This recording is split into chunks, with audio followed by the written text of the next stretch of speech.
जाए कि मियां साहब को मालूम है कि जो वो आएंगे तो वो जेल जाएंगे, इसीलिए वो आना नहीं चाहते? देखिए, नंबर 1 उनकी सेहत का इशू है जो बारहा हमारी पार्टी बताती रही है, उनकी एक सर्जरी होने वाली है। और दूसरा, बिल्कुल यहाँ अगर वो होते तो शायद मैंने जिस तरह पहले भी आपको के सवाल में बताया कि जिस तरह के हालात पैदा कर दिए गए थे उनके लिए जेल में, शायद वो हयात ना होते। तो इसी तरह की सूरत हाल से वो बच के निकले और हमें जो लीडरशिप है वो जिंदा हालत तो में राना साहब उनका कितना इलाज हो चुका है अब तक? देखें, वो भी जारी है, उनकी सर्जरी अभी पेंडिंग है। जो मेजर सर्जरी उनकी होनी है वो अभी तक नहीं हुई, तो वो भी होनी है। लेकिन मैं ये बता रहा था आपको कि पीडीएम जो है उसने हुकूमत की नाकामी, नाअहली, इनकॉम्पिटेंस को शो किया। पीडीएम ने जाहिर किया।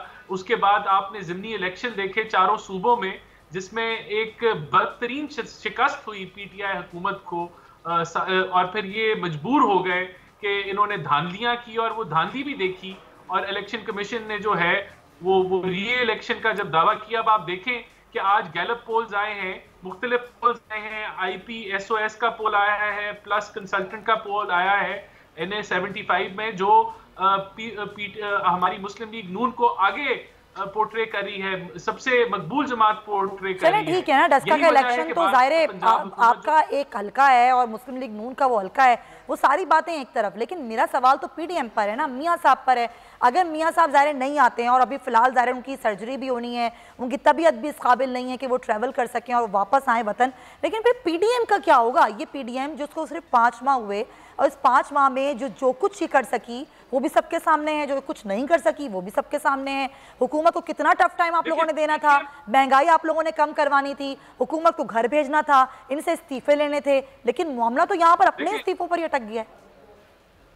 पीडीएम का जो मुस्तकबिल है वो निहायत ही खुशहाल है, और उसकी मेजर वजह यह है कि ये हुकूमत हर डिलीवरी देने में नाकाम हुई है, फेल हुई है। और ये जो निज़ाम है ये डिलीवरी नहीं दे रहा। ये जो हाइब्रिड निज़ाम है इसका रिजल्ट 0/0 है। आज आप महंगाई देख लें, फिर 5 रुपए जो है वो बिजली के नखों में इजाफे की नोटिफिकेशन भेजी गई है, पेट्रोल महंगा हो रहा है, आगे इन्फ्लेशन कंट्रोल काबू में नहीं है, फिस्कल डेफिसिट किधर है, टैक्स कलेक्शन ये सब कुछ तो पता है ना। आपने क्या किया इसके लिए? ऑपोजिशन ने, पीडीएम ने क्या किया? क्या टफ टाइम दिया कि हुकूमत मजबूर हो जाती है कि सब कुछ ठीक करे? मैं बताता हूँ, पीडीएम ने हर वो काम किया जो जमहूरी तरीक़ेकार में दर्ज था। पीडीएम ने अवाम के सामने नैरेटिव बिल्ड किया कामयाबी से। मैं समझता हूँ वो कामयाब मरहला था। अभी भी पीडीएम इस्तीफे देना चाहती है और लॉन्ग मार्च करना चाहती है। ये सिर्फ मौखर हुआ है, खत्म नहीं हुआ। अभी भी हम कन्विंस करने की कोशिश करेंगे, आपस में बैठने की कोशिश करेंगे। लेकिन जो हमारे 26 नुकात हैं, जो हकायक हमने बयान किए कि इस मुल्क के असल मसाइल क्या हैं, वो ये है कि यहाँ मुदाखलत होती है सियासत में और ये हाइब्रिड निजाम नहीं चल रहा, तो वो चीज तो तब्दील नहीं हुई। कोई बेहतरी तो नहीं आ गई पाकिस्तान में एकदम से। अगर पीडीएम जाहिर है वो आ भी नहीं सकती ना, वो उसके लिए तो फिर आपको काम करना होगा जो कि नहीं कर सके अभी तक आप लोग। वो लॉन्ग मार्च मौकर हो गया। चले ठीक है, देखते हैं कि आप लोगों की अगली जो तारीख है वो क्या आती है। पॉइंट लेकिन नदीम कुरैशी साहब, जाहिर है हुकूमत का ये मुतालबा है कि जाहिर अगर इलेक्शन को साफ और शफाफ बनाना है तो पूरा सिस्टम जो है वो ठीक किया जाए। उस सिस्टम को आप कैसे ठीक करेंगे? आप इस्तीफा भी मांग रहे हैं, आप कह रहे हैं कि जी इलेक्शन कमीशन जो है वो उस तरीके से नहीं रहा, साफ और शफाफ इलेक्शंस नहीं करा सका। अभी तो डस्का का भी इलेक्शन होना है और जाहिर है आप लोगों की तरफ से ये मुतालबा सामने आया है कि वो अब रमज़ान के बाद हो, क्योंकि आप लोग नहीं कर सकते इंतजामात। ये सारी चीज़ें आपके पास हैं, तो ज़रूरी है कि इदारे के सरबराह को तब्दील किया जाए तभी साफ और शफाफ हो, या जो आप लोगों ने इम्प्लीमेंट चीज़ों को करवाना है, जो चीज़ें आप लोगों ने दुरुस्त करवानी है वो आप लोग करवा नहीं पा रहे और सारे मामला घूम फिर के आपके ऊपर आ रहे हैं। मैं डस्का इलेक्शन की बात कर रही हूँ, इसीलिए हुकूमत चाहती है कि इलेक्शन कमीशन का पूरा अमला चेंज जाए। देखिए, मैं डस्का इलेक्शन के हवाले से आपकी कर्ज करूं, ये मतलब एक डिसीजन आया जिसमें जो एप्लीकेंट है उसकी प्रे ये है कि जी 23 पोलिंग स्टेशंस पर धांधली हुई है, लड़ाई झगड़ा हुआ है, लॉ एंड ऑर्डर खराब हुआ है, वहां के रिजल्ट डिस्टर्ब है, और ये एक ऐसा डिसीजन आ गया कि जी पूरा इंतखाब दोबारा हो। तो जाहिर है जब एप्लीकेंट का मोरल डाउन होगा, उसका एप्लीकेंट की बात सुनी जाएगी और जो अपोनेंट पार्टी है उसका मोरल डाउन किया जाएगा, तो अल्टीमेटली सवाल उठते हैं। इलेक्शन कमीशन बतौर इदारा हम सबके लिए जब इलेक्शन कमीशन कह रहा है कि धांधली हुई है, तो आप कह रहे हैं धांधली नहीं हुई है इलेक्शन में? देखिए मैं समझता हूं हमें सबको इदारों को का एहतराम करना है, लेकिन इदारे भी अपने अमल से अपनी रिस्पेक्ट और इज्जत बनवाते हैं। वो ये कैसे हो सकता है कि पहली बार हुआ है कि हुकूमत वक्त ये कह रही है कि वो इदारे जो उसके मातहत हैं, वो इदारे जो हैं वो ठीक काम नहीं करते हैं, इसलिए उन इदारों को तब्दील कर दिया जाए, उन इदारों के सरबराहों को तब्दील कर दिया जाए, क्योंकि वो आपके हक में नहीं दे रहे डिसीजन, इसलिए वो ठीक काम नहीं कर रहे। देखिए मैं आपको एक चीज अर्ज कर दूं, हुकूमत पंजाब को जो जिम्मेदारी, जो असाइनमेंट आइन और कानून कहता था इलेक्शन के हवाले से, वो उन्होंने पूरी की।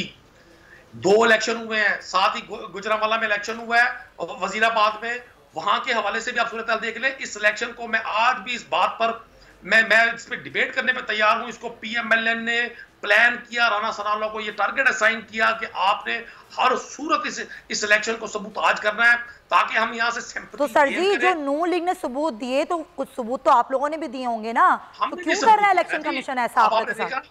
इलेक्शन कमीशन में ड्यूरिंग हियरिंग हमारे कैंडिडेट को सिर्फ इस बात पर कि जो उसने ड्रेस क्या पहना हुआ है ये कहा गया जी आप बाहर चले जाए, सबूत दिए, वीडियोस दी, लोगों की स्टेटमेंट्स आई, लेकिन इसके बावजूद जो इलेक्शन कमीशन ने फैसला किया कैंडिडेट के लिए नेशनल का इलेक्शन विद इन 15 डेज। जब आप हुकूमत में होते हुए अपने इदारे पर एतमाद नहीं करेंगे तो कोई और कैसे करेगा? कोई अपोजिशन की जमात कैसे करेगी इलेक्शन कमीशन पर एतमाद?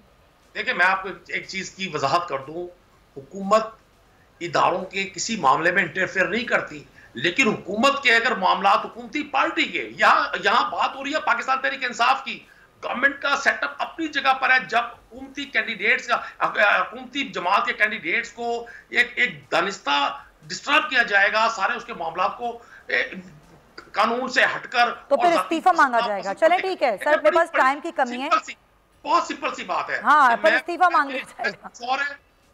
मेरी रिक्वेस्ट कुछ और है और मुझे दिया कुछ और जा रहा है, तो सवाल तो उठते हैं। सब्सक्राइब करें और बेल दबाएं ताकि कोई खबर रह न जाए।